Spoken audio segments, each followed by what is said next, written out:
as melhores reações do GP da Emília-Romanha Imola de 2025. Realmente não estava esperando por uma corrida dessas.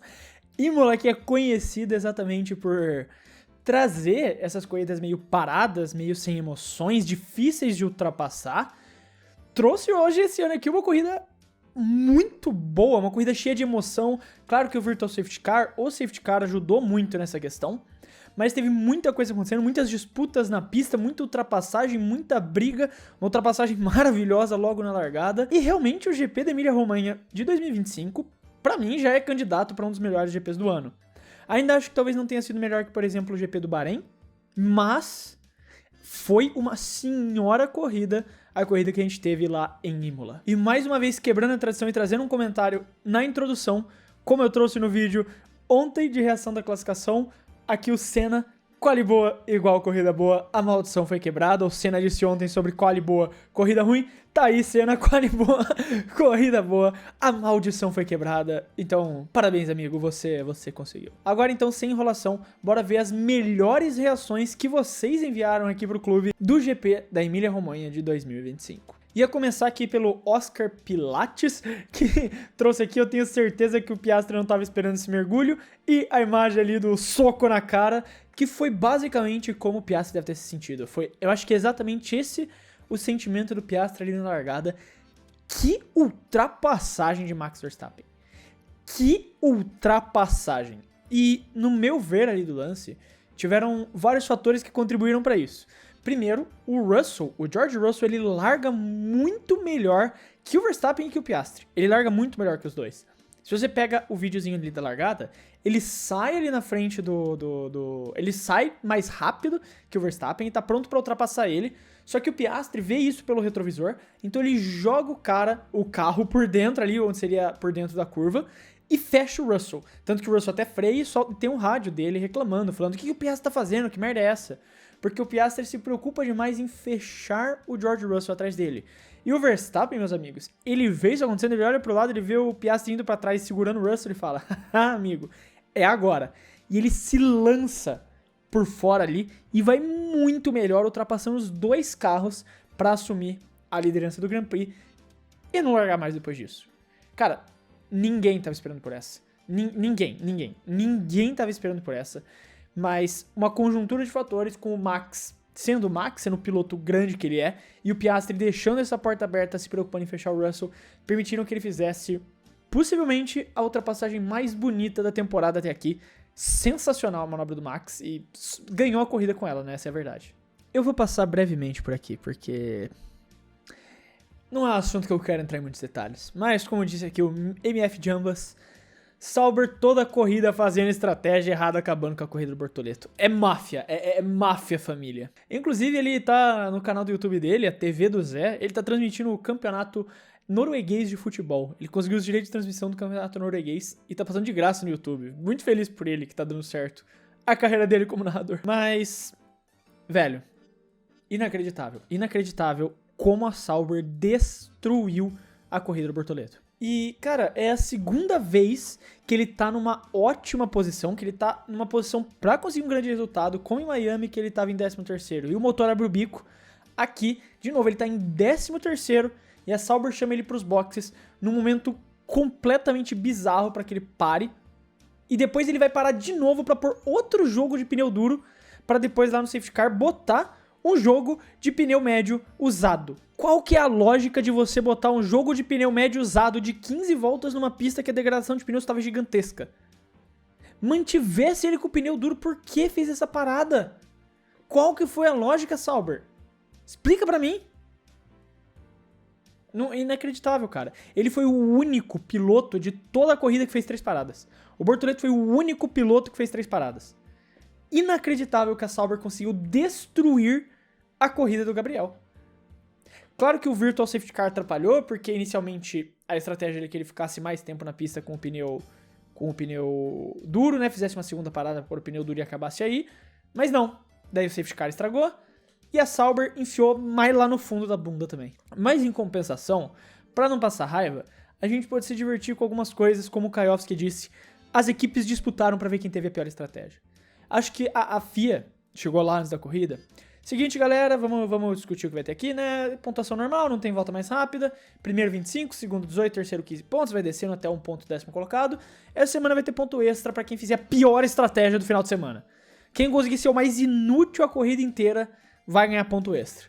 E as equipes entraram forte nessa briga, e a McLaren, que não quer deixar nenhum ponto passar, entrou muito bem nessa competição, destruindo a corrida do Piastri. Como trazido aqui na questão do cavalo 2222, Piastri dando um show de pilotagem mesmo com a McLaren sabotando ele 2 vezes. A primeira parada da McLaren com o Piastri, eu tô tentando entender até agora o que aconteceu. Eu estou até agora tentando entender o que a McLaren quis fazer com essa primeira parada do Piastri. Porque você tira ele de uma posição confortável em segundo lugar, com ar limpo, porque o Verstappen já tinha disparado. Você pega ele e joga no fundo do pelotão, obrigando ele a ter que remar tudo. Ter que passar por 30 carros, perder tempo nisso e perder a posição, perder o segundo lugar que ele tinha na pista pro Norris. A estratégia da McLaren foi inacreditável. E depois no safety car, ele fica extremamente vulnerável com o pneu duro, desgastado.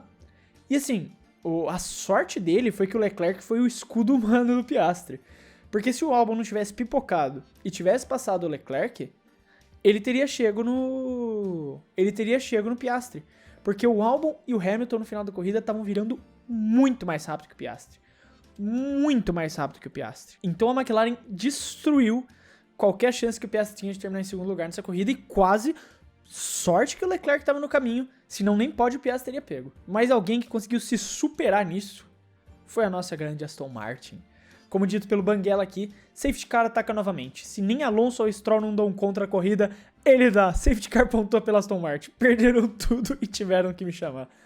Mais uma vez, o melhor piloto da Aston Martin no final de semana foi o safety car. Eu tô tentando entender como que a Aston Martin conseguiu uma situação que ela tinha os 2 pilotos largando dentro do top 10 e os 2 pilotos terminarem miseravelmente fora dos pontos. Uma coisa que me foi notada por Kevin Nicholas, do Primeira Fila F1, é que a Aston Martin chegou para essa corrida sem nenhum pneu novo.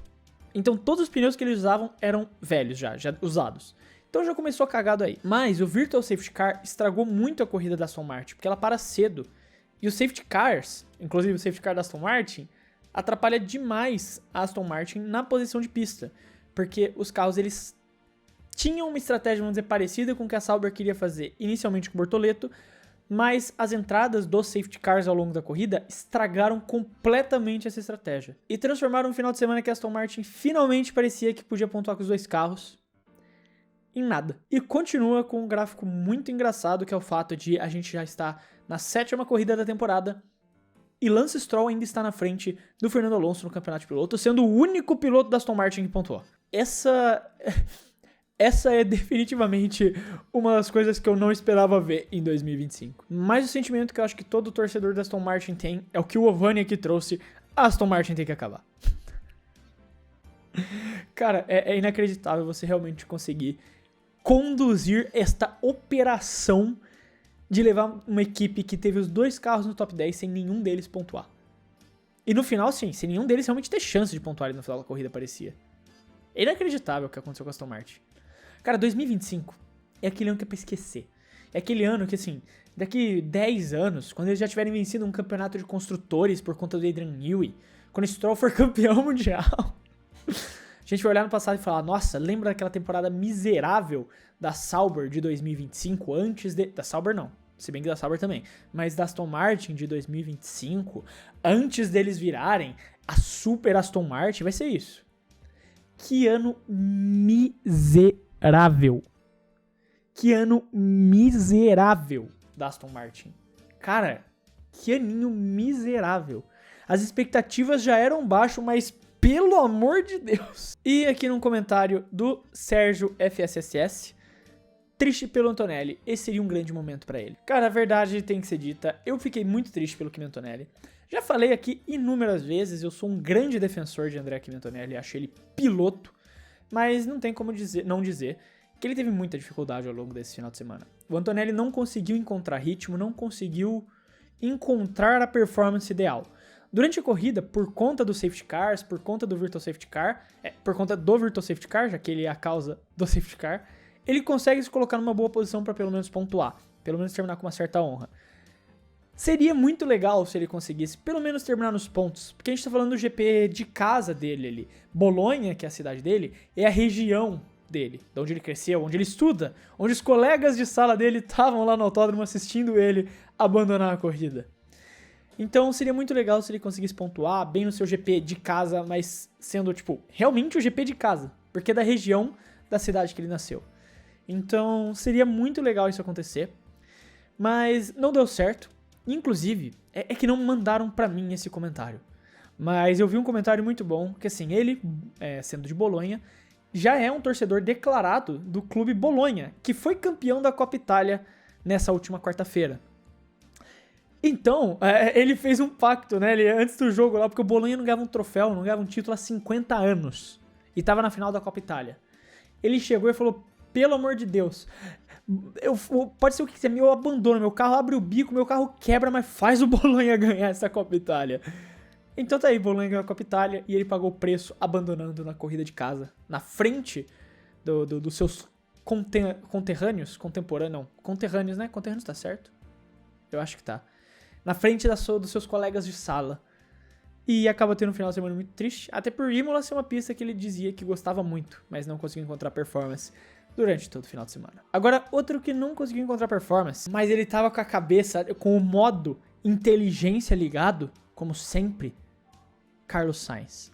Como disse aqui o Z Caleb, Sainz lembrando do incidente do GP do Bahrein com o Tsunoda. Eu não guardo mágoas, nem rancor, eu guardo nomes. Cara,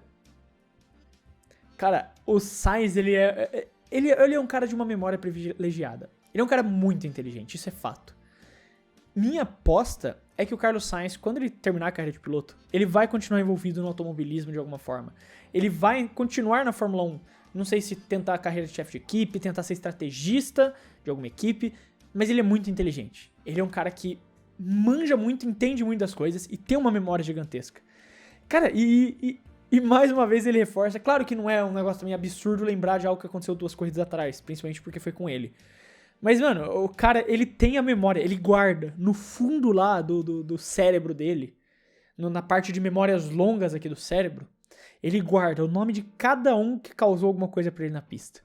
E assim que ele teve o toque com o Tsunoda, que ele foi ali pra Brita um pouco, ele já lança ali, again this guy. Ele guardou o nome do Tsunoda. Ele está com rancor do Yuki Tsunoda. Lá no fundo também, porque ele sabia que ele poderia ter ido pra essa Red Bull, né? E ser o segundo piloto da Red Bull. Ainda bem que não foi. Tá na minha Williams, tá na Gigante. Mas não foi um grande final de semana dele, né? Apesar de uma boa classificação, né? No caso, isso foi um bom final de semana. Ele fez uma grande classificação. Na corrida acabou deixando um pouco a desejar. Podia ter entregado um pouco melhor. Porque o companheiro dele, o Alex Albon, foi sensacional, né? Apesar da pipocada. Bom, como disse aqui o Luiz 319, Alex Albon é o novo Russell. A gente nem lembra dele, mas quando percebe tá lá em cima.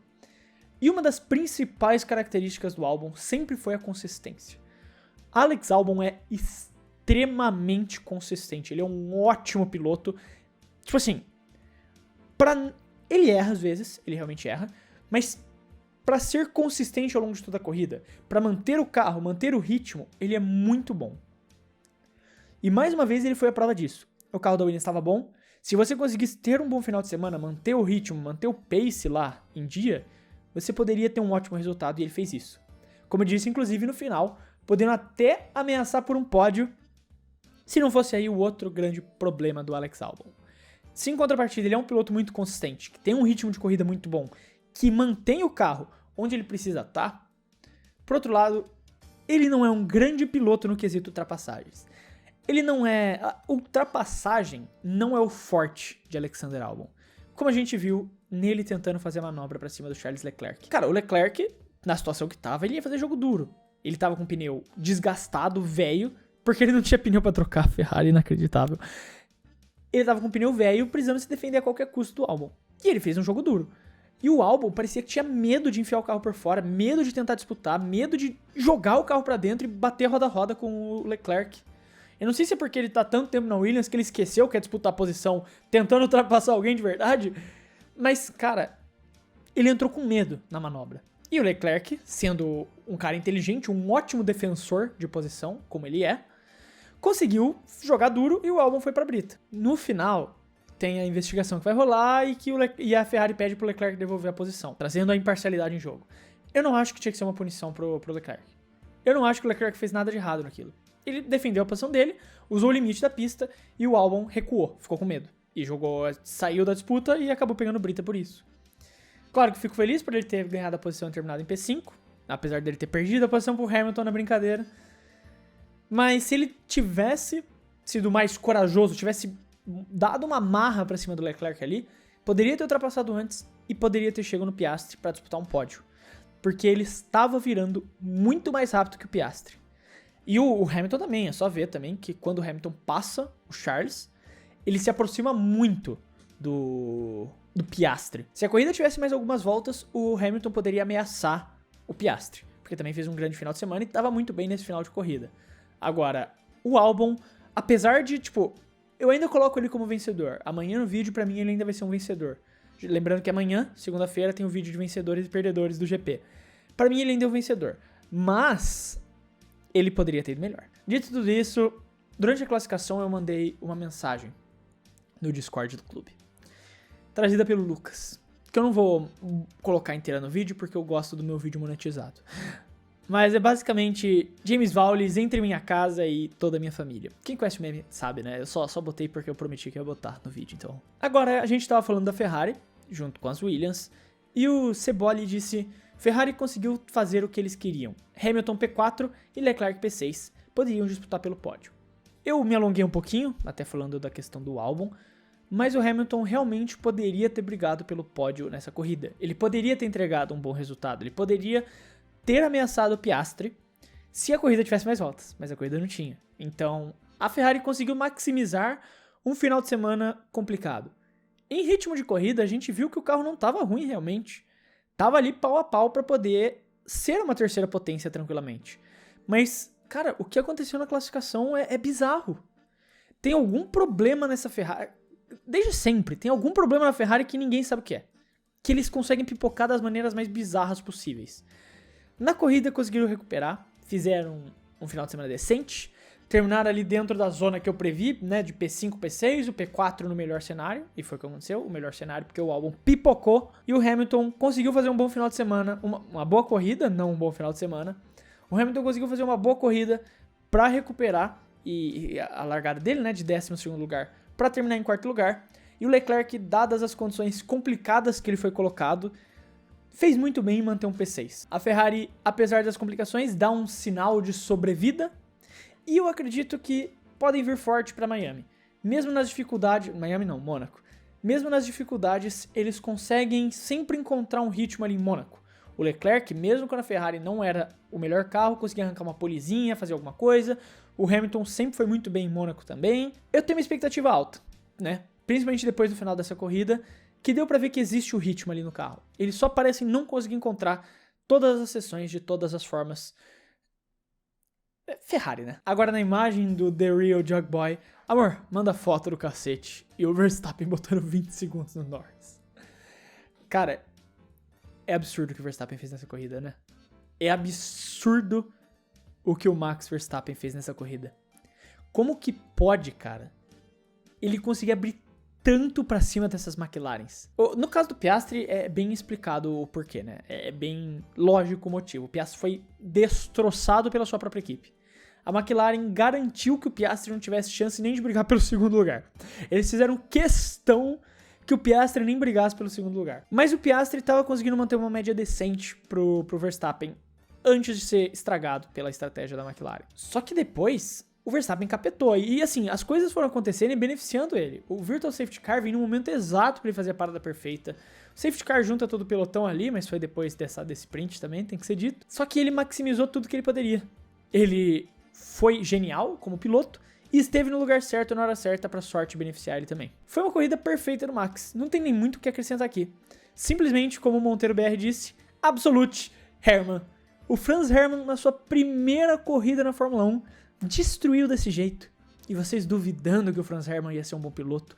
Ah, porque estrear na Fórmula 1 com 27 anos é muito tarde. Ah, piloto pagando. Tá aí. Simplesmente Franz Hermann, o grande novo piloto da Fórmula 1. Pra você que não entende, um pequeno contexto.